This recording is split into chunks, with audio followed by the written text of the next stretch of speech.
Good morning. We're up quite a bit higher right now. You can see down to the road.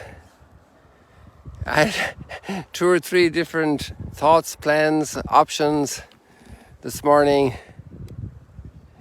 And here we are. We're in this spot.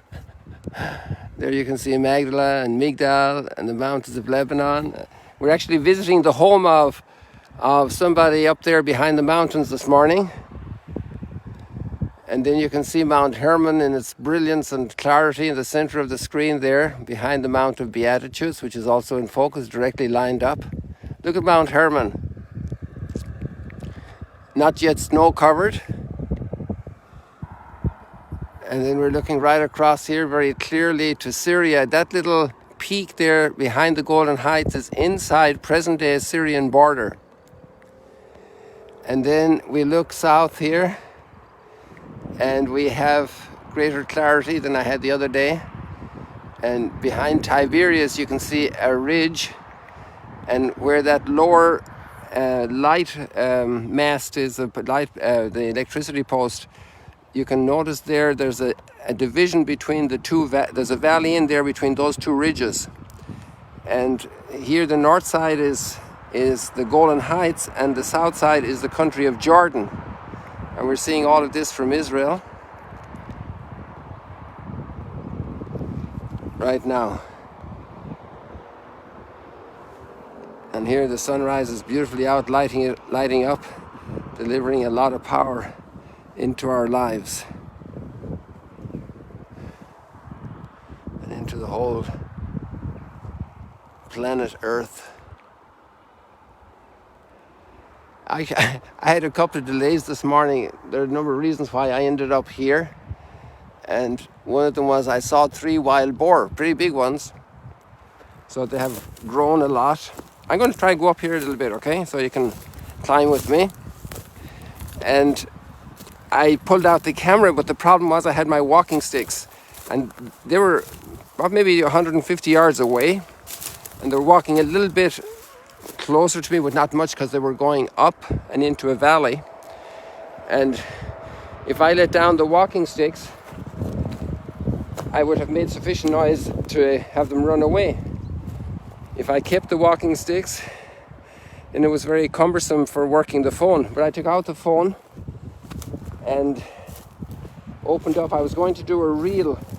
I thought that was the fastest way to do a short-lived live for you, although the reel isn't live when you're doing it. But I just didn't get it done. And then a couple of minutes later, I saw them again at the edge of the valley when I had changed my angle, walking along. But it was too late. I actually tried to start a reel, but it just didn't work. Hey, I found a new option, but not for today. So I'm going to keep that up my sleeve. I just saw a great angle for getting up on the top of the ridge here, so it's giving me a good idea. I want to say before starting a word of thank you to all those who share. I just noticed that there's a remarkable proportion between those who share, the numbers who share, and the numbers of people who see these videos. So the other day we were talking about initiative, and it's very interesting, you know, a small little thing like inviting some friends to coffee and seeing a sunrise stroll and chat at the Sea of Galilee, even without the sound, just with the pictures, because maybe some people aren't ready to hear the messages. Then you were surprised how many new developments happen for people in their lives. It's amazing the amount of responses we've received from the pilgrimage of healing and hope during October. And that pilgrimage is online. It's still up and will be up for a long time, God willing. And that means people can see it and benefit from it. There's an amazing witness that was shared yesterday in our community of a lady who came in a week late into the pilgrimage and has totally transformed her life. a pilgrimage of healing and hope. She had a huge weight in her life that weighed her down. And this pilgrimage of healing and hope has absolutely changed the coordinates of her thinking. And she knows she's forgiven. And she also had mistakenly taken a lot of blame on herself for terrible situations she endured. And because of the good counsel she received, and then the contact with the sites in the Holy Land, and the words meeting Jesus, all of this combined with her prayer and reflection to produce a remarkable result. And we know from the abundance of testimonies and reports that there has been like a whole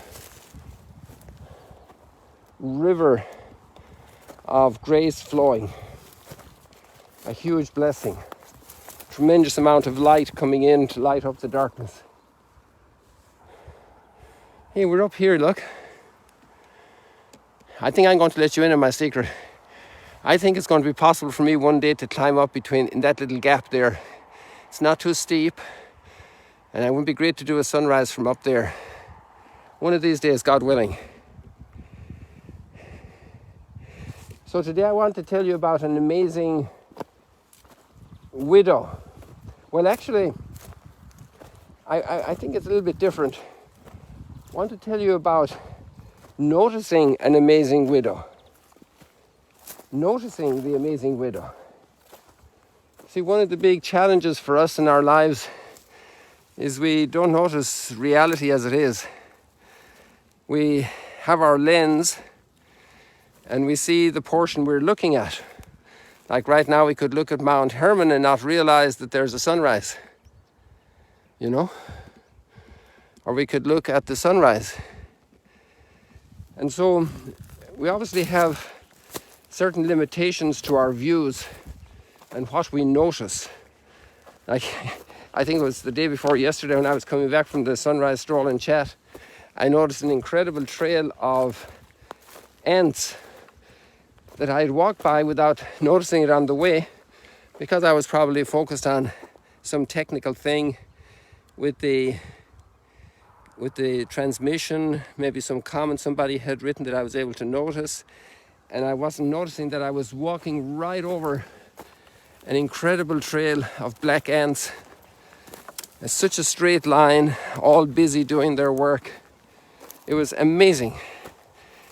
And so we miss a lot of things, understandably. We shouldn't be to blame for that, but we can learn how to see better. How about that? Learning how to see better. Hey, wow. You know, I just pointed out to you a moment ago, Jordan, right? But I'm after discovering a whole other level to Jordan, because we've come up a bit and we can see over that first ridge of Jordan to the next ridge of Jordan. Let me show you. I hope the camera can pick it up. You see that big ridge now directly in the center behind Tiberias is Jordan. But if you look to the right towards the cliff, right back there, you can, maybe in the image you have it mightn't be so clear. For my eyes it's better than what I have on the screen. But there's actually another very faint pale ridge behind that. So we're looking deeper into Jordan from here.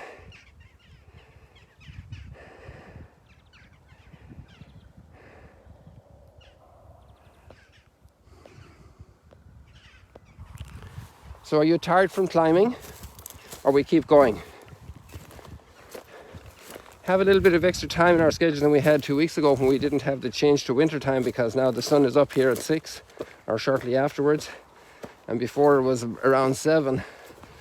So my community schedule had me back earlier and I couldn't come out this far for a while. We're up to a plateau now. I'm not going to climb much more than this, so you can have a rest. So we have this plateau up here. This is probably wild boar land, but there is a trail up here somewhere. I saw markings for it before a couple of months ago. So this is a nice view. Oh, I know we can get a nice view now of Guinnessar, this very fertile plain. So anyway, noticing the others You see, we changed our perspective right now. We're way above the traffic, the roads down below. We have a new perspective on the lake.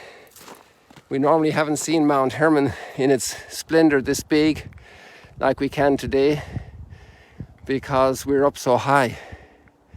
One second, where are you, Mount Hermon? Over here. See, there's the Mount of Beatitudes with all the banana plantation covers, and then Mount Hermon looming high, standing proudly. So actually it's good that we're coming here because there's a widow up here in Lebanon, and I want you to meet her. And actually the story goes back almost 3,000 years to Elijah, and she was so generous. She was about to die, and she had a son, and they had their last bit of food.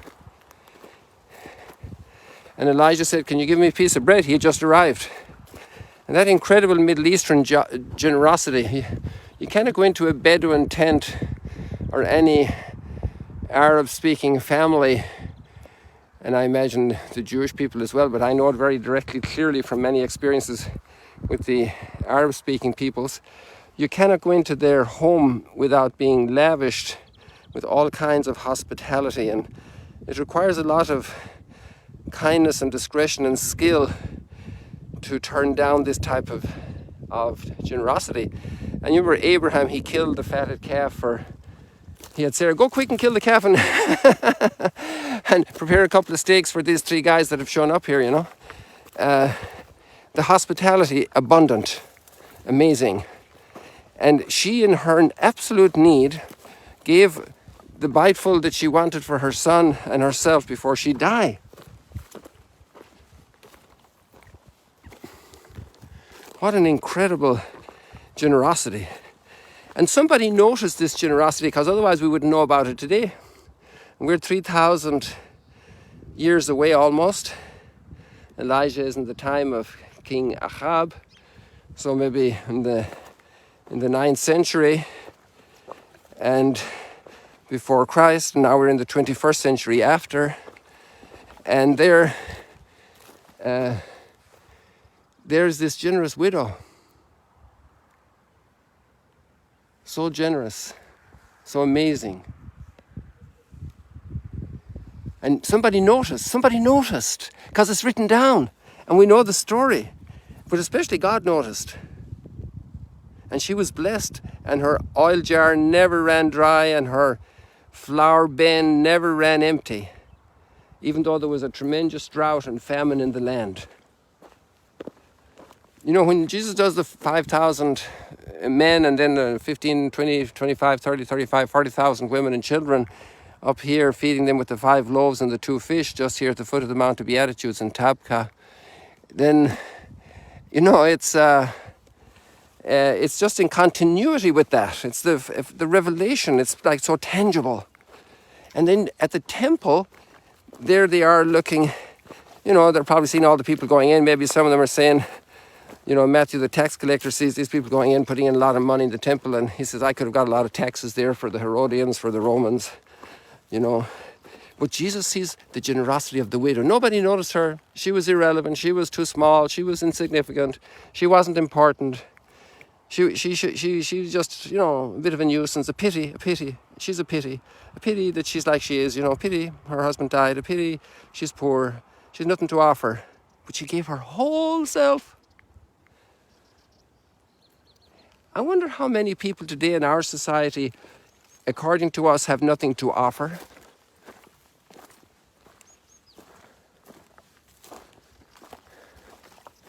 Isn't that something to ponder?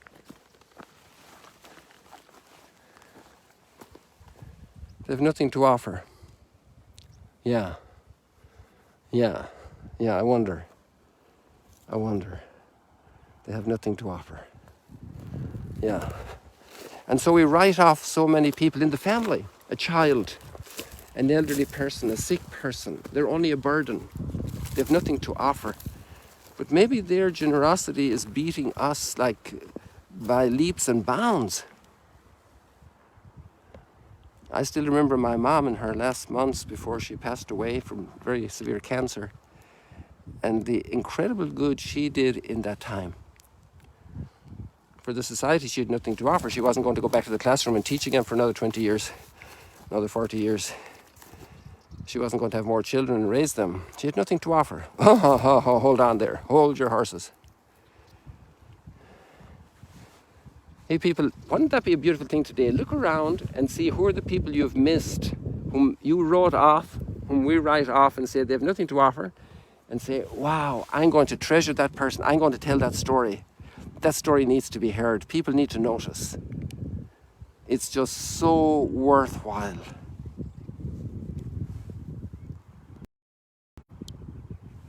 People, have a blessed Sunday, a blessed week.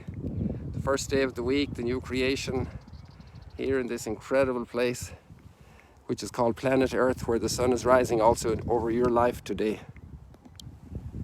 God bless you. See you later, alligators.